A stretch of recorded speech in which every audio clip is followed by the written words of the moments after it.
For more on all this and where it could go, we're joined by Joel Rubin, former senior Democratic Senate National Security aide, who is also Deputy Assistant Secretary of State under President Obama and is now president of the Washington Strategy Group. You know, Joel, Iran reminds me of that annoying brat, that arrogant twerp who hits you with spitballs in class and grabs your baseball and runs. I mean, if they want to make friends and influence people, is this the way to do it? Yeah, Eric, this is bad behavior, and we should call it out as such. Iran is behaving in a way, however, that was predictable, and this is why we had a nuclear deal to begin with in the Obama administration, because we don't trust Iran's behavior.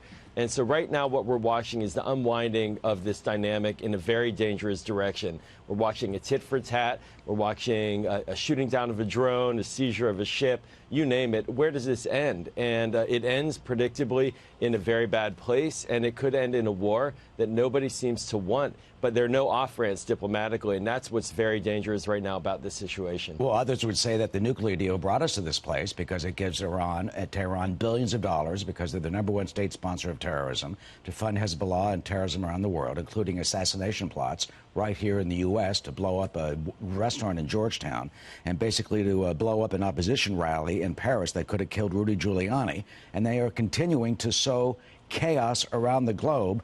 And what they're doing now is trying to split Great Britain, Germany, and France from us because the maximum pressure of the president is working. Their economy is going down the tubes.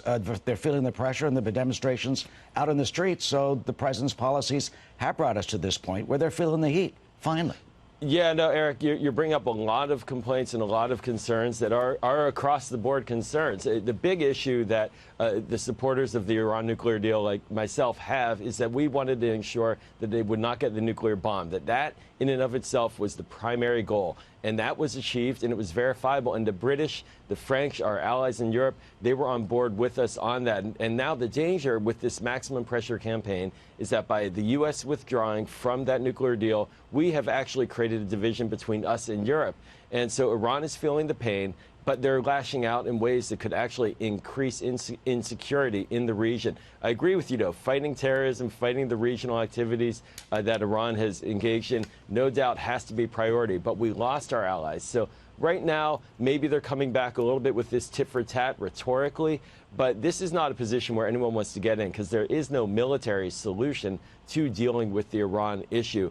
Even Senator Rand Paul, as an example, and many House Republicans last week voted against any military force against Iran without congressional authorization. So people know that the ultimate end state here is a diplomatic agreement. We're just not heading in that direction. Britain has said that there is no military option in dealing with this ship. But look, you got Great Britain, France, and Germany, our allies in the nuclear deal, all condemning Iran's behavior. And it will, as you know, just continue. So what type of diplomatic overtures do you think there could be when the supreme leader says he won't even deal with the U.S.? And Javad Zarif, the foreign minister, he's just a front man. Yeah, well, you're bringing up the appropriate question right now. Is what the Europeans have been trying to do is to create a channel where there can be benefits to Iran for having engaged in and participated in legitimately in the nuclear deal and verifiably not having advanced a nuclear program. So they want us to kind of get back in that deal. We can work with the Europeans to do that. But our sanctions, frankly, right now are preventing that from happening. And so we're not creating a middle path to then open up the possibility of direct discussions, back-channel discussions. Again, Rand Paul, it's worth noting, did meet with Javad Zarif, the foreign minister, last week with the support of the president, because he's trying to find a back channel. That has to be engaged if we're going to get out of this dynamic, which is really a tinderbox waiting to explode. Well, maybe first, Joel, they should stop saying death to America. Stop saying death to Israel. That would be good. That's an easy first stop, guys, over there in Tehran, all right? Just stop saying death to America. We played a clip of Secretary of State Pompeo earlier, just a moment ago, but I think it's so important what he said. I want you to listen to it again and finally get your reaction. The Iranian regime has to make a decision that it wants to behave like a normal nation. And if they do that, we're prepared to negotiate across a broad spectrum of issues with no preconditions. And I hope that they will do that, but to date we have seen no indications that the Iranians are prepared to fundamentally change the direction of their nation. Is it even possible for Iran to behave like a normal nation?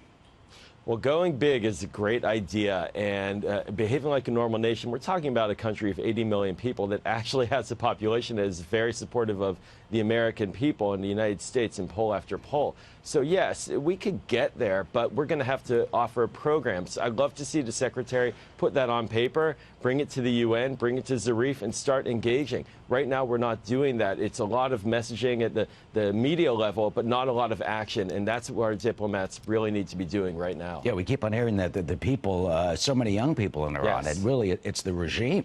It's the behavior of this theocratic dictatorship regime, a murderous regime that is the issue, not the people.